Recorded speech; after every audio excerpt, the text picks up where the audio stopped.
అందరికీ నమస్కారం. ఈరోజు మనం 7th క్లాస్లో 4th చాప్టర్ అయినటువంటి ఢిల్లీ సుల్తానేట్స్ యొక్క విశ్లేషణ తెలుసుకుందాం లెసన్. ఎందుకంటే 3rd చాప్టర్ పటాలు అనేది ఆల్రెడీ 6th క్లాస్లో ఉన్న పటాలతో మనం కోఆర్డినేట్ చేసి గతాలు విశ్లేషణ చేసుకున్నాం. అందుకు 7thలో 4th చాప్టర్ అయినటువంటి ఢిల్లీ సుల్తాన్ యొక్క బిట్స్ ఏ విధంగా ఫ్రేమ్ అవుతో ఒకసారి డిస్కస్ చేసుకుందాం. మొదటిగా ఢిల్లీని మొదటిసారిగా తమ రాజధానిగా చేసుకున్న పాలకుడు ఎవరు? మొట్టమొదటిసారిగా భారతదేశ చరిత్రలో మధ్యయుగంలో ఢిల్లీని రాజధానిగా చేసుకుని పరిపాలించిన మొదటి వంశం ఏది అంటే తోమర్ రాజపుత్రుల, చౌహానుల, అలాగే ఖిల్జీల, తుగ్లక్ల అన్నారు. దీని ఆన్సర్ ఏంటంటే ఇక్కడ ఎక్కువ కన్ఫ్యూజ్ చౌహానులు తోమర మధ్య మనం కన్ఫ్యూజ్ అవుతున్నాం. టెక్స్ట్ బుక్ లో డైరెక్ట్ గా లైన్ ఇచ్చాడు ఫస్ట్ పేజీ. తోమర రాజపుత్రులు మొట్టమొదటిసారిగా ఢిల్లీని కేంద్రంగా చేసుకుని పరిపాలించారు. తర్వాత తోమర్ రాజపుత్రులను ఓడించి చౌహాన్లు ఢిల్లీని ఆక్రమించుకొని పరిపాలన చేస్తారు. అంటే తోమరుల తర్వాత చౌహాన్లు వస్తారు. చౌహాన్ల తర్వాత మనకి తెలుసు మహమ్మద్ గోరీ వచ్చి పృథ్వీరాజ్ చౌహాన్ ఓడించి ఢిల్లీ సుల్తాన్ సామ్రాజ్యాన్ని స్థాపిస్తాడు. సో ఇక్కడ ఆన్సర్ తోమర్ రాజవంశం రాసుకోవాలి. నెక్స్ట్ వన్, ఢిల్లీ సుల్తాన్ల కాలంలో పరిపాలన భాష ఏది? ఢిల్లీ సుల్తాన్లు ఏ భాషను ఎక్కువగా మాట్లాడేవారు? అధికార భాష ఉర్దూనా, అరబికా, పర్షియనా, హిందీ? అంటే గుర్తుపెట్టుకోండి, ఏ రాజవంశాల్లో కూడా ఉర్దూ భాష లేదు, అంటే అధికార భాషగా ఉర్దూ భాష లేదు. అలాగే హిందీ అనేది అధికార భాషగా లేదు. ఎక్కువగా మనకి ఎవరైతే ఢిల్లీ సుల్తాన్లు అవ్వచ్చు, మొఘల్స్ అవ్వచ్చు, ఎవరైతే భారతదేశాన్ని పరిపాలించారో వాళ్ళందరూ కూడా వాళ్ళ అధికార భాష పర్షియన్ లాంగ్వేజ్. గుర్తుపెట్టుకోండి, పర్షియన్ లాంగ్వేజ్. మొఘల్ది పర్షియన్ లాంగ్వేజే, అలాగే ఢిల్లీ సుల్తాన్ది పర్షియన్ లాంగ్వేజే. ఢిల్లీ సుల్తానేట్ ఏ సంవత్సరంలో స్థాపించబడింది అంటే 1206లో. చాలా ఇంపార్టెంట్. 1200 ఇక్కడ బీసీఈ, పాతదైతే బీసీఈడి అనేవారు, ఇక్కడ సిఈ బీసీ అంటారు. బిఫోర్ కామన్ ఎరా. సో కామన్ ఎరా అంటే క్రీస్తు పూర్వం అని అర్థము. కామన్ ఎరా అంటే క్రీస్తు శకం అని అర్థము. బీసీ అంటే క్రీస్తు పూర్వం అని అర్థం. సో ఇక్కడ 1206వ సంవత్సరంలో మనకి క్రీస్తు ఈ 1206లో మనకి ఢిల్లీ సుల్తానేట్ సామ్రాజ్యాన్ని స్థాపించారు. నెక్స్ట్ వన్, 4వ బిట్, బానిస వంశానికి మరో పేరు మమ్లుక్. బానిస వంశ స్థాపకుడు ఎవరు? ఇల్టుట్మిష్ షా, బాల్బనా, కుతుబుద్దీన్ ఐబక్, అల్లావుద్దీన్ ఖిల్జీ. అంటే మనందరికీ తెలుసు ఢిల్లీ సుల్తానేట్ సామ్రాజ్యానికి స్థాపించిన మొదటి వంశం బానిస వంశం. ఆ బానిస వంశానికి మరో పేరు మమ్లుక్ అని పిలుస్తాం. ఎందుకు బానిస వంశం అని పిలుస్తాం? ఈ బానిస వంశ స్థాపకుడు ఎవరంటే కుతుబుద్దీన్ ఐబక్. కుతుబుద్దీన్ ఐబక్ అనేవాడు మహమ్మద్ గోరీ యొక్క సేనాని, ముఖ్యంగా రైట్ హ్యాండ్ లాంటి వాడు అనమాట. సో అతనికి బానిసలా భావించేవాడు అనమాట. సో అందుకు మనకి ఈ స్లేవ్ డైనాసిటీ బానిస వంశం అనే పేరు కూడా మనకి ఇక్కడ వచ్చింది. సో ఇక్కడ అందుకు ఢిల్లీ సుల్తానేట్ సామ్రాజ్య స్థాపకుడు ఎవరంటే, బానిస వంశ స్థాపకుడు ఎవరంటే కుతుబుద్దీన్ ఐబక్ అని రాసుకోవాలి. Next one, luck Bakhsh. లక్షలు దానం చేసే అక్షరాలకు లక్ బక్ష్ అంటే అక్షరాలకు లక్షల దానం చేసేవాడు అనే పేరు ఎవరికి కలదు అంటే కుతుబుద్దీన్ ఐబక్. కాబట్టి లక్ బక్ష్ అంటే అర్థం అక్షరాలకు లక్షల దానాలు చేసేవాడు. అంటే లిటరేచర్కి, సాహిత్యం అని అంత ఇష్టం అతనికి. సో అతడే ఎవరంటే కుతుబుద్దీన్ ఐబక్ యొక్క పేరుదే లక్ బక్ష్. నెక్స్ట్ వన్, కుతుబ్ మినార్ నిర్మాణాన్ని ప్రారంభించిన పాలకుడు ఎవరంటే కుతుబ్ మినార్ నిర్మాణాన్ని ప్రారంభించింది ఇల్టుట్మిష్ షా, అల్లావుద్దీన్ ఖిల్జీనా, మహమ్మద్ బిన్ తుగ్లక్, సికందర్ లోడి. అంటే కుతుబ్ మినార్ ని కుతుబుద్దీన్ బక్తియార్ కాకి అనే ఒక సన్యాసి, ముస్లిం సన్యాసి యొక్క బక్తియార్ కాకి అనే ముస్లిం సన్యాసి పేరు మీదుగా ఇది స్థాపిస్తారు. ఎవరు స్థాపిస్తారు, శంకుస్థాపన చేస్తారంటే దాన్ని కుతుబుద్దీన్ ఐబక్ శంకుస్థాపన చేస్తాడు. ఇల్టుట్మిష్ దాన్ని పూర్తి చేస్తాడు. కాబట్టి శంకుస్థాపన చేసింది అయితే కుతుబుద్దీన్ ఐబక్. అందుకే కుతుబ్ మినార్ అని పేరు రావడం జరిగింది. ఈ కుతుబ్ మినార్ అనేది 74.1 మీటర్ హైట్ లో ఉంటుంది. అలాగే 4 అంతస్తుల్లో ఉంటుంది. కుతుబ్ మినార్ ఢిల్లీలో ఉంది. సో దీన్ని నిర్మించింది స్థాపకుడు ఎవరంటే మనం కుతుబుద్దీన్ ఐబక్ అని చెప్పాలి. ఢిల్లీని పరిపాలించిన ఏకైక మహిళా సుల్తాన్ ఎవరు? నూర్జహానా, రజియా సుల్తానా, చాంద్ బీబియా, రుద్రమదేవి. అంటే సో మనకి ఢిల్లీని పరిపాలించిన మొట్టమొదటి అంటే రుద్రమదేవి ఢిల్లీని పరిపాలించలేదు. కాబట్టి మనం యాక్చువల్ రుద్రమదేవి కన్నా ముందే రజియా సుల్తాన్ పరిపాలన సాగిస్తుంది. కాబట్టి రుద్రమదేవి ముందా, రజియా సుల్తాన్ ముందా, చాంద్ బీబీ ముందా, నూర్జహాన్ ముందా? అంటే నూర్జహాన్ మొఘల్ సామ్రాజ్యం, చాంద్ బీబీ అక్బర్కి సమకాలీన పరిపాలకురాలు. అట్లాగే రుద్రమదేవి అనేది కాకతీయ పరిపాలకురాలు, 1286-87 ఆ టైంలో ఉన్న పరిపాలకురాలు. కాబట్టి మనకి 1240 సంవత్సరాలు పరిపాలన చేస్తుంది ఎవరంటే మనకి రజియా సుల్తాన్. అందులో 1236 నుంచి 40 సుమారు 4 సంవత్సరాల మధ్య పరిపాలన సాగిస్తుంది రజియా సుల్తాన్. కాబట్టి భారతదేశ చరిత్రలో ఢిల్లీని పాలించిన మొదటి మహిళా పరిపాలకురాలు ఎవరంటే రజియా సుల్తానే రాయాలి. నెక్స్ట్ ఈమె ఎవరంటే ఇల్టుట్మిష్ కూతురే రజియా సుల్తాన్. ఇచ్చాడు రజియా సుల్తాన్ ఎవరి కుమార్తె? ఇల్టుట్మిష్ కుమార్తె. ఏ సంవత్సరంలో రజియా సుల్తాన్ సింహాసనం తొలగించారు? 12 ఏ సంవత్సరం? 1236 సంవత్సరంలో తన అధికారంలోకి వస్తుంది. ఇల్టుట్మిష్ తర్వాత తన అధికారంలోకి వస్తుంది సుల్తాన్ రజియా. కానీ తన యొక్క రాజ్యంలో తన అన్నదమ్ముల మధ్య మరికొంతమంది సామంతుల మధ్య పసుగుపోవడం వల్ల వారికి నప్పకపోవడం వల్ల ఆమెపై తిరుగుబాటు చేస్తారు. ఆమె పదవి కోల్పోతుంది. ఏ సంవత్సరం అంటే 1240లో కోల్పోతుంది. నెక్స్ట్ వన్, చెహల్గనీ లేదా 40 మంది తుర్కీ సర్దార్లు కూటమి ఏర్పాటు. చాలా ఇంపార్టెంట్ బిట్ ఇది. చెహల్గనీ లేదా 40 మంది తుర్కు సర్దార్లు కూటమి ఏర్పాటు చేసింది ఎవరు? ఇల్టుట్మిష్, బాల్బన, అల్లావుద్దీన్ ఖిల్జీనా, కుతుబుద్దీన్ ఐబక్.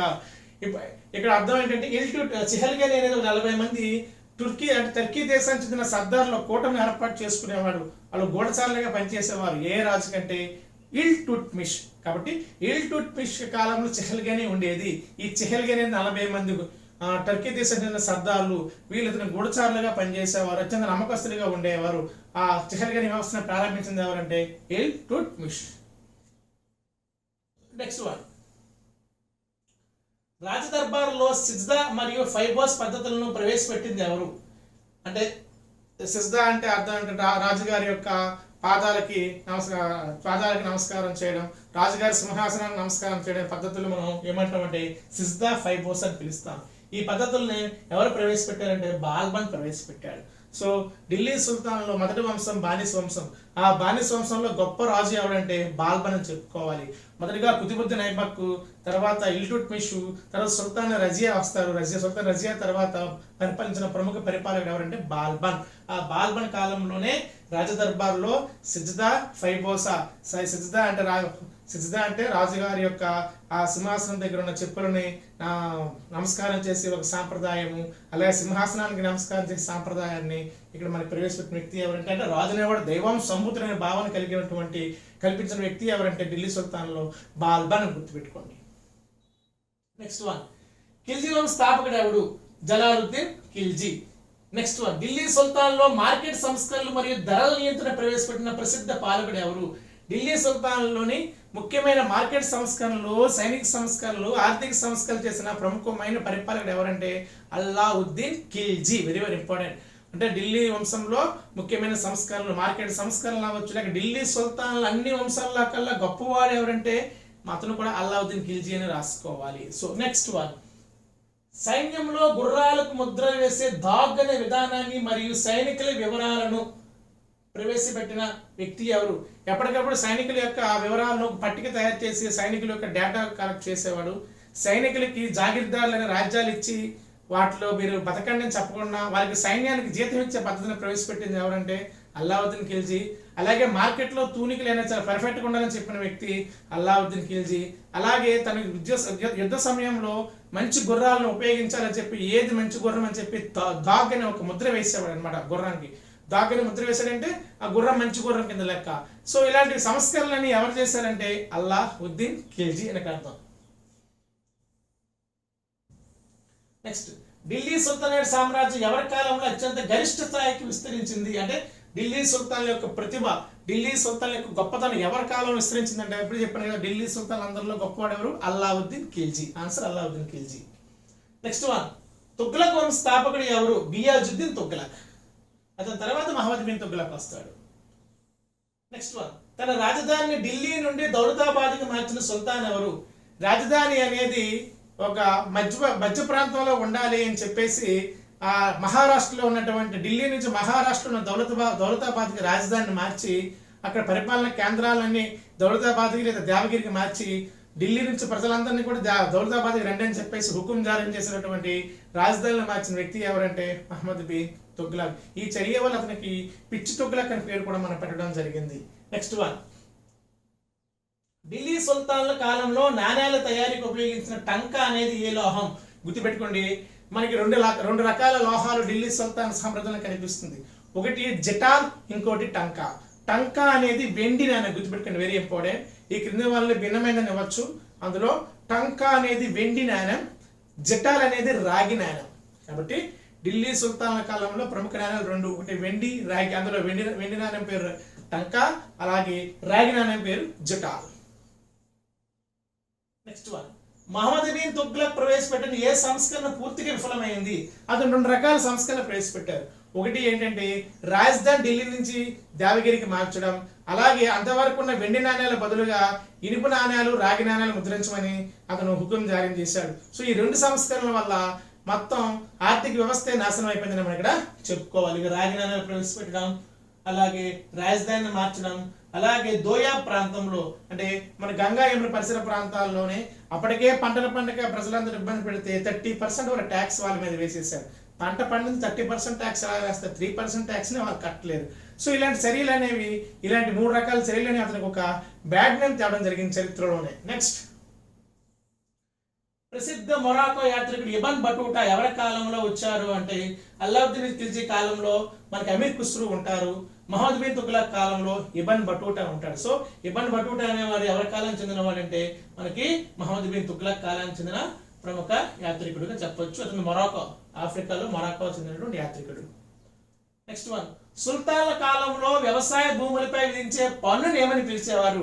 ఢిల్లీ సుల్తాన్ల కాలంలో వ్యవసాయ జకాత్ అనేది ఒక దైవ కార్యక్రమము, అట్లాగే జిజియా అనేది హిందువులపై వేసే ఒక పన్ను, అట్లాగే ఇక్కడ ఖరాజ్ అనేది వ్యవసాయంపై వేసే పన్నుగా మనం చెప్తాం. ఖరాజ్ ఢిల్లీ సుల్తాన్ల కాలంలో అగ్రికల్చర్ ట్యాక్స్ ఏదంటే దాని పేరు ఖరాజ్ అని పిలాలి. నెక్స్ట్, సైనికులకు జీతాలకు బదులుగా కేటాయించి భూభాగాలు ఇప్పుడు చెప్పాను మీకు. పూర్వము అల్లావుద్దీన్ ఖిల్జీకి ముందు ఏం చేసేవారంటే సైనికులకి జీతాలు ఇవ్వకుండా వాళ్ళకి కొంత భూభాగాన్ని ఇచ్చి ఆ భూభాగంలో వచ్చిన పన్నులతో బతకమని చెప్పేవారు. ఆ భూభాగాన్ని మనం జాగీర్దారి అని పిలుస్తాం. జాగీరు అంటారు దాన్ని, జాగీర్దారి. సో ఒకప్పుడు సైనికులకి ఇచ్చే భూభాగాలు ఏమని పిలిచేవారంటే జాగీర్, లేదా ఆ జాగీర్ అధిపతినే జాగీర్దారు అని పిలుస్తారు. నెక్స్ట్, ఇక్తా భూములను పొంది శాంతి పద్ధతులను కాపాడే అధికారులను ఏమని పిలిచేవారు? అందులో ఉన్న ఇక్తా భూములు పొందే వాళ్ళని ఇక్తాదార్ లేదా ముక్తి అని పిలుస్తారు. ఇక్తాదార్ లేదా ముక్తి. నెక్స్ట్ వన్, ఉలేమా అంటే మత గురువులు అర్థం, మత గురువులు. వజీర్ అంటే ఇక్కడ వజీర్ అనేవాడు ఆర్థిక శాఖ మంత్రి, వజీర్ అనేవాడు. నెక్స్ట్ వన్, ఇస్లామిక్ మత విషయాల్లో మరియు చట్టాల్లో ప్రావీణ్యం సంపాదించిన పండితులను ఏమంటారు? ఇక్కడ ఇస్లామిక్ మత విషయాల్లో మరియు చట్టాలంటే ఇస్లామిక్ చట్టాల్లో మనం న్యాయమూర్తిని ఏమని పిలుస్తారంటే ఖాజీ అని పిలుస్తారు. ఖాజీ అంటే ఇస్లాం మతంలో న్యాయాధికారులని, జడ్జిలు అనుకోండి, వాళ్ళు ఖాజీలు అని పేరు అనమాట. నెక్స్ట్ వన్, సయ్యద్ వంశస్థాపకుడు ఎవరు? కిజర్ ఖాన్. చూసుకోండి, కిజర్ ఖాన్ అనేవాడు సయ్యద్ వంశస్థాపకుడు. లాజిక్ ఏం డైరెక్ట్ మనకు అర్థం పెట్టారు. సయ్యద్ వంశస్థాపకుడు కిజర్ ఖాన్. నెక్స్ట్, లోడి వంశస్థాపకుడు ఎవరు? బహలాల్ లోడి వంశస్థాపకుడు. ఇది ఒకటి ఇంపార్టెంట్. ప్రసిద్ధ ఆగ్రా నగరాన్ని నిర్మించి ఆ నగరాన్ని తన రాజధానిగా చేసుకున్న లోడీ సుల్తాన్ ఎవరు అంటే very very important, Sikandar Lodi. అందుకే ఆగ్రా నగర నిర్మాతగా చెప్తాం ఎవరంటే సికిందర్ లోడిని. ఆ ఆగ్రాలో తాజ్ మహల్ ఉంది, యమునా నది ఒడ్డున. నెక్స్ట్ వన్, మొదటి పానిపట్టు యుద్ధం 1566లో ఎవరి మధ్య జరిగింది? ఢిల్లీ సుల్తాన్ సామ్రాజ్యం నాశనం అవ్వడానికి ప్రధానమైన యుద్ధం ఏంటంటే మొదటి పానిపట్టు యుద్ధం. పానిపట్ అనేది ఎక్కడ ఉందంటే హర్యానాలో ఉంది పానిపట్టు. అది మొదటి పానిపట్టు యుద్ధం మనకి 1526లో జరిగింది. అది ఎవరెవరి మధ్య జరిగిందంటే బాబర్కి మరియు ఇబ్రహీం లోడీకి జరిగింది. సో దీంతో ఇబ్రహీం లోడీ అనేవాడు లోడీ వంశానికి చెందినవాడు. ఢిల్లీ సుల్తాన్ చట్టుచవర వంశం లోడీ వంశం. దీంతో లోడీ వంశం నాశనం అయిపోయింది. బాబర్ అనేవాడు అధికారంలోకి వస్తాడు. ఆ బాబరే మొఘల్ సామ్రాజ్య స్థాపకుడు. సో మొఘల్ సామ్రాజ్యానికి నాంది పలికిన యుద్ధం ఏదంటే అది మొదటి పానిపట్టు యుద్ధం. ఢిల్లీ సుల్తాన్ సామ్రాజ్యం నాశనం అవ్వడానికి పతనం అవ్వడానికి కారణమైన యుద్ధం ఏదంటే అది మొదటి పానిపట్టు యుద్ధం. అది ఎప్పుడు జరిగిందంటే 1526లో. ఇందులో ఒక ముఖ్యమైన కాన్సెప్ట్స్ డిస్కస్ చేద్దాం. అదేంటంటే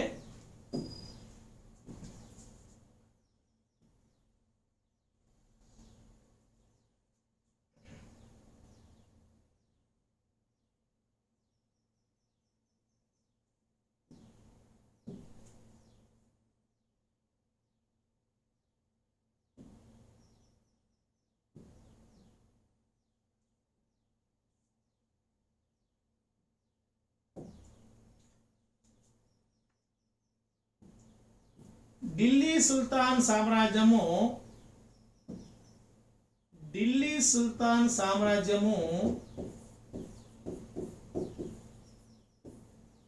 1206లో ప్రారంభమయ్యి 1526 వరకు జరుగుతుంది. 1206లో ఈ ఢిల్లీ సుల్తాన్ సామ్రాజ్యం స్థాపించిన పితామహుడు ఎవరు చెప్పుకుంటారు? కుతుబుద్దీన్ ఐబక్. ఇతను ఏ వంశానికి చెందినవాడు? బానిస వంశానికి చెందినవాడు.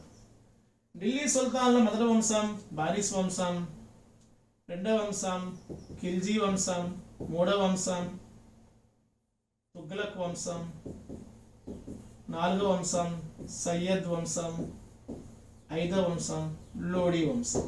సో బానిస, ఖిల్జీ, తుగ్లక్, సయ్యద్, లోడీ ఇవి మొత్తంగా 5 వంశాలు ఢిల్లీ సుల్తాన్ని పరిపాలించాయి. ఈ 5 వంశాలు ఎక్కువ కాలం పరిపాలించిన వంశం ఏదంటే తుగ్లక్ వంశం ఎక్కువ కాలం పరిపాలించింది, సయ్యద్ వంశం తక్కువ కాలం పరిపాలించింది ఢిల్లీ రాజ్యాన్ని. అయితే ఈ బానిస వంశంలో మొదటివాడు ఎవడంటే కుతుబుద్దీన్ ఐబక్. ఇతర తర్వాత వచ్చిన ప్రముఖ రాజు ఎవడంటే ఇల్టుట్ మిష్. అట్లాగే రజియా సుల్తానా అంటే ఇక్కడ దీన్ని బట్టి అర్థం ఏమైంది? ఢిల్లీ సుల్తాన్లో మొదటి వంశమైన బానిస వంశంలో ప్రముఖ రాజులు ఎవరంటే కుతుబుద్దీన్ ఐబక్, ఇల్టుట్మిష్, రజియా సుల్తాన్, బాల్బాన్. అక్కడ ఎలా వచ్చు? క్రింది వాళ్ళలో భిన్నమైందని ఇచ్చేసి మా అల్లావుద్దీన్ ఖిల్జీ, బాల్బాన్, ఇల్టుట్మిష్, రజియా సుల్తాన్ ఇచ్చాడు అనుకో, అప్పుడు అల్లావుద్దీన్ ఖిల్జీ రాయాలి. కారణం అతను ఖిల్జీ వంశానికి చెందినవాడు. ఈ విధంగా కూడా మనకి బిట్స్ అడుగుతున్నాడు. కాబట్టి కుతుబుద్దీన్ ఐబక్ అనేవాడే కుతుబ్ మినార్కి శంకుస్థాపన చేశాడు. కుతుబుద్దీన్ ఐబక్ అనేవాడే కువాతుల్ ఇస్లాం అనే ఒక మసీదుని నిర్మించాడు. అలా ఇల్టుట్మిష్ అనేవాడు ఈ స్థాపించినటువంటి కుతుబ్ మినార్ని పూర్తి చేసిన వాడు ఎవడంటే ఇల్టుట్మిష్. ఇల్టుట్మిష్ కాలంలోనే 2 ప్రముఖ అంశాలు ఏమని చెప్పుకోవాలంటే, ఒకటి చిహల్ గని, 2 ఇక్తా సిస్టమ్. ఇక్తా చిహల్ గని అంటే ఏమని చెప్పాను? 40 మంది టర్కీ సర్దారులను తన ఆధీనంలో ఉంచుకొని రాజ్యంలో ఏం జరుగుతుంది అనేది ఒక టీంని ఏర్పాటు చేసుకుని 40 మంది టీంని సర్దార్లు, టర్కీ దేశ సర్దార్లు, వాళ్ళకి ఏమని పేరు పెట్టాం? చిహల్ గని. తర్వాత ఇతని కాలంలో ఇక్తా అనే విధానం ప్రవేశపెట్టారు. ఇక్తా అంటే ఏమీ కాదు, ఒక దేశాన్ని రాష్ట్రాలకు ఎలా విభజిస్తారో ఢిల్లీ సుల్తాన్ రాజ్యాన్ని ఇక్తాలుగా విభజించాడు. ఇక్తా అంటే రాష్ట్రం లెక్క అనమాట. ఇక్తాల యొక్క అధిపతిని ఏమని పిలిచేవాళ్ళంటే, ఇక్తా అధిపతి పేరే ముక్తి. ముక్తి ఎవరంటే ఇక్తాకి అధిపతిని ముక్తి అంటారు. ఇక్తా అంటే ఏంటి? రాజ్యాన్ని ఇక్తాలుగా విభజించారు. అది ఎవరి కాలం అంటే ఇల్టుట్మిష్. నెక్స్ట్ వన్, ఇల్టుట్మిష్ తర్వాత అతని కూతురు రజియా సుల్తానా భారతదేశ చరిత్రలోనే ఢిల్లీని పాలించిన మొట్టమొదటి మహిళా పరిపాలకురాలు ఎవరంటే రజియా సుల్తానా. మరి ఆ రజియా సుల్తాన్ ఏ వంశం అంటే బానిస వంశానికి చెందినటువంటి పరిపాలకురాలు చెప్పచ్చు. అలాగే ఢిల్లీ సుల్తాన్లో మొదటి వంశమైనటువంటి బానిస వంశంలో అగ్రగణ్యులు ఎవరంటే బాల్బన్. సో ఈ బాల్బన్ అనేవాడు దైవం సంబూతుడిగా తను ఒక సిజ్దా ఫైబోస్ అనే విధానాలు ప్రవేశపెట్టి సింహాసనాన్ని ముద్దు పెట్టడం, రాజుగారి చెప్పులను ముద్దు పెట్టే విధంగా తను ఒక దైవుడిగా దైవాలా భావించి కొన్ని విధానాలు ప్రవేశపెట్టి ఎవరంటే బాల్బన్. ఇతడే బానిస వంశంలో అగ్రగణ్యుడిగా మనం చెప్పొచ్చు. ఇది మనకి ముఖ్యమైనటువంటి బానిస వంశం అనేటువంటి విషయం. బానిస వంశం తర్వాత ముఖ్యమైనది ఇంకేంటి మనకి? ఖిల్జీ.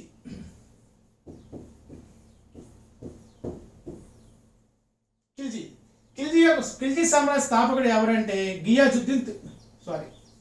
జలాలుద్దీన్ ఖిల్జీ. ఖిల్జీ సామ్రాజ్యం, ఖిల్జీ వంశం.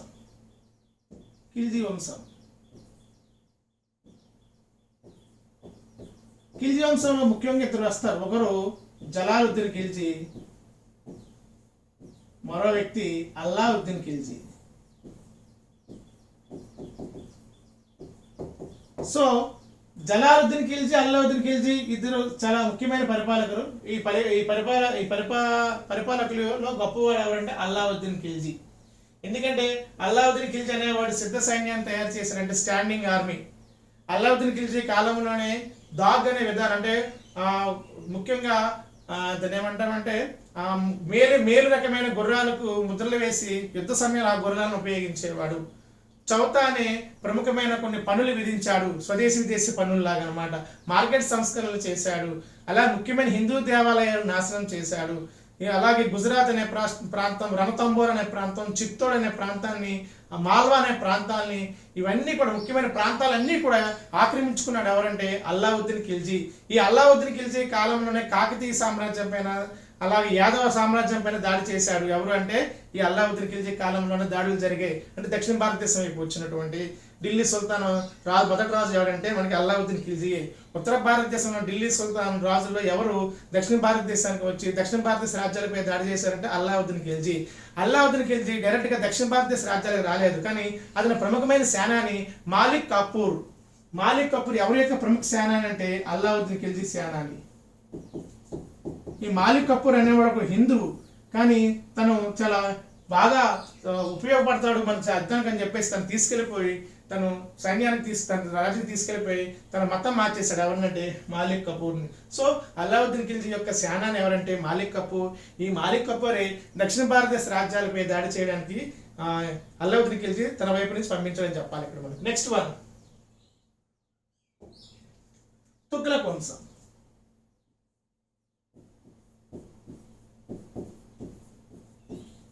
ఈ తుగ్లక్ వంశంలో మొదటివాడు గియాజుద్దీన్ తుగ్లక్.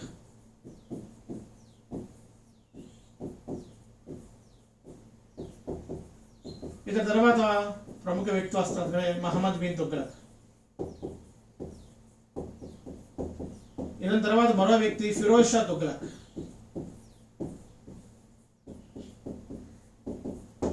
సో ఆ ప్రముఖమైన కవి, ఆ కవి పేరే అమీర్ ఖుస్రో. అమీర్ ఖుస్రో అనేవాడు ముఖ్యంగా అల్లావుద్దీన్ ఖిల్జీ కాలంలో ఉంటాడు. అల్లావుద్దీన్ ఖిల్జీ పరిపాలన గురించి వివరించాడు, అలాగే ఫిరోజ్ షా తుగ్లక్ పరిపాలన గురించి వివరిస్తాడు. ఎవరంటే అమీర్ ఖుస్రో. అమీర్ ఖుస్రోని మనం ఏమంటామంటే భారతదేశపు రామచిలుక.